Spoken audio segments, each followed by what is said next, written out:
throws than he would have tried to attempt in New England. If you think about all of those drives that happened at the end of games, think about how many dinks and dunks really occurred as they moved the ball down. It was very possession related. And this is not the way the Tampa Bay Buccaneers are constructed. So when you're trying to place blame or whatever we're trying to do in the conversation, I don't think it just lies at the feet of Tom Brady. I think he's trying to do what he's being coached to do. The disconnect for me is it's showing that he's not capable of making the throws that you are now demanding of him. And not just because of last night. If you proceed earlier in the season, like this is a common theme, right? I think before last night, he was 1 of 13 in the last couple games of 15-plus yard type throws.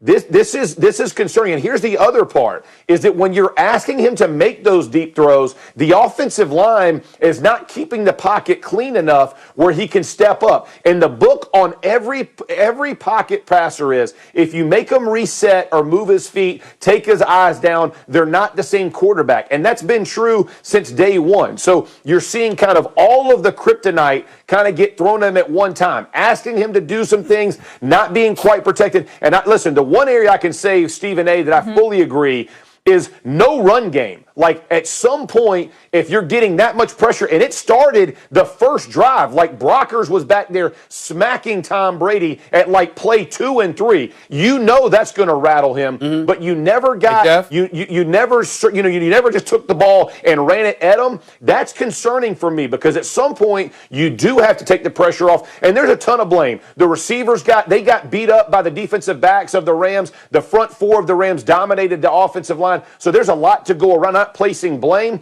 but I do have concern that can Tom Brady do what's being asked of him? Again, some type of common sense has to come in. I mean, let's liken it back to Peyton Manning in Denver. There were things that you saw him become limited of doing, and so they made some change. I haven't seen the changes yet. Hey. That's the issue for me.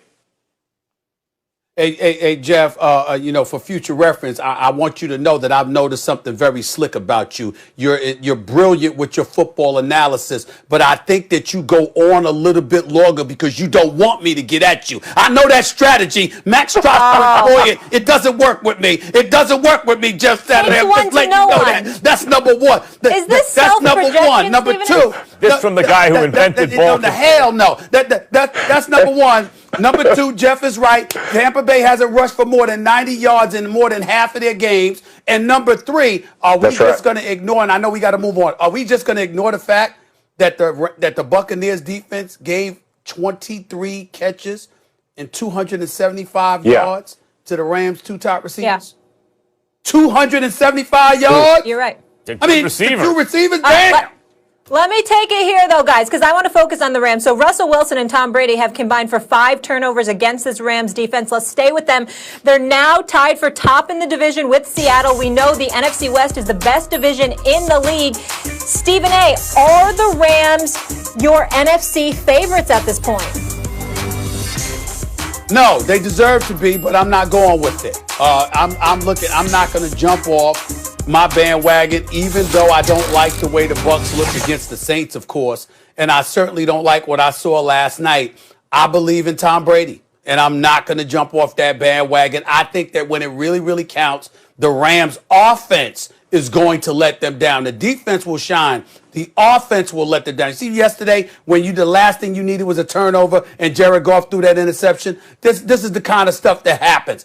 I don't believe in the Rams' offense to that degree. I believe in their defense, not their offense. I'm a roll with the Tampa Bay Buccaneers. I'm still not going to jump off that bandwagon. I can't argue with anybody that would pick the Saints after what the Saints did to them twice this year. I can't argue with that. I just refuse to believe that the Saints would beat them 3 times in the same season. I don't see Tom Brady losing to one opponent on 3 separate occasions in the same year. With the Rams, I got questions about their offense. That's why I'm sticking with the Bucs, even though right now I can understand why anybody would say otherwise.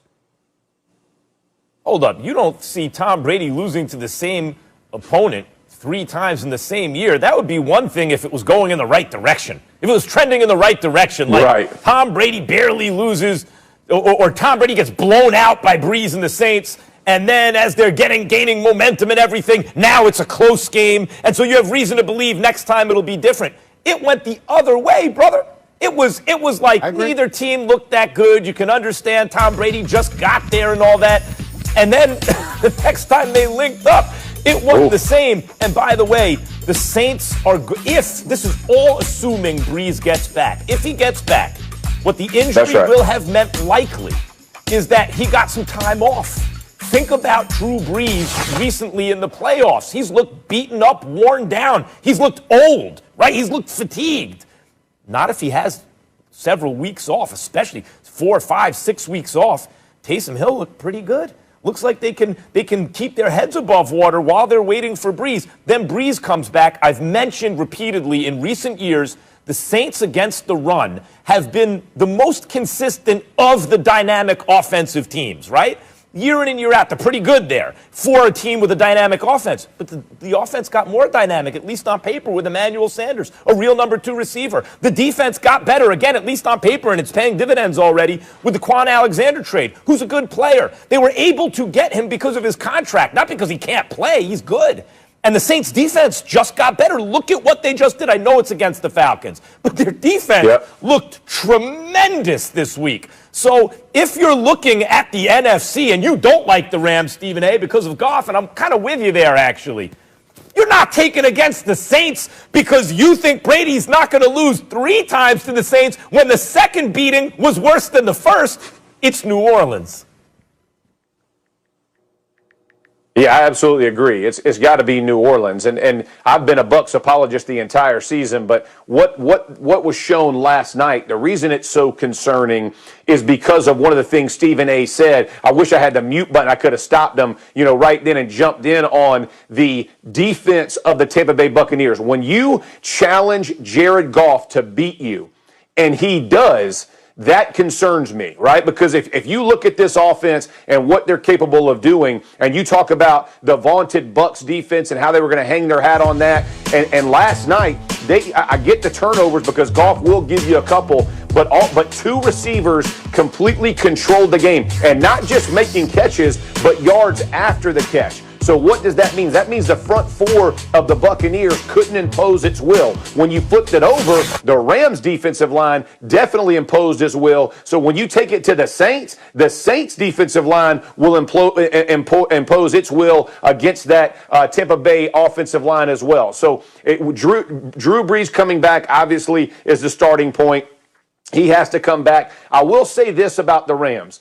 The one thing that is encouraging about the Rams is when you talk about when Goff is called to make the plays, this could be the game that you look back on and go, man, this is a defining moment in this guy's career. Going into Tampa Bay, being challenged to do it, absolutely no resemblance of a run game, and he put it on his shoulders, and they won. And listen, whether it's 2 receivers, 10 receivers, I really don't care. He played to the level to beat a very good defense and an offense being run by Tom Brady. That's a pretty big deal. So this could be a feather in the cap type game for Jared Goff and the encouragement of him moving forward. But, man, that Saints team, boy, it's looking stacked just like Max said. One thing that I would say before we end this is that Max, you're not seeing where I'm coming from in this regard. The fact that they looked so bad, to me, is what would motivate them to really, really correct the error of their ways. I'm talking about when they got blown out by the Saints. If it were 2 nail biters, I think you got a better chance of taking.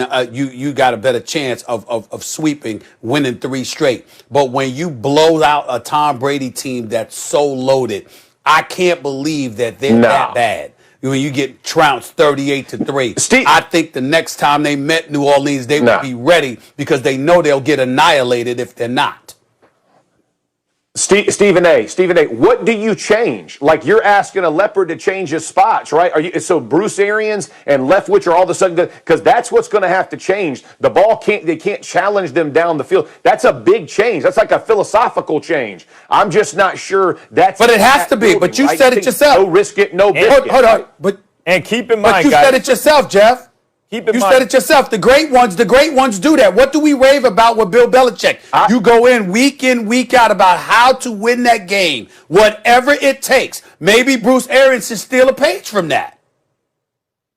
Yeah, but Bruce Arians came back and said we had guys Los open. Angeles. You remember? Like he talked about, we've got guys open. Like, that's not a guy who seems like, right, hey, Max, man, we made some errors. This is a guy who thinks we're going to challenge him, and you don't see it go. I just don't see that right now.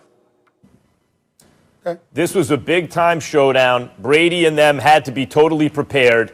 They were playing a team that's had to travel back and forth across the country constantly. They were favorites. And when in the moment of truth, Brady couldn't get it done. Just like he couldn't get it done against Miami last year at the end of the season. Just like he couldn't get it done against the Saints twice this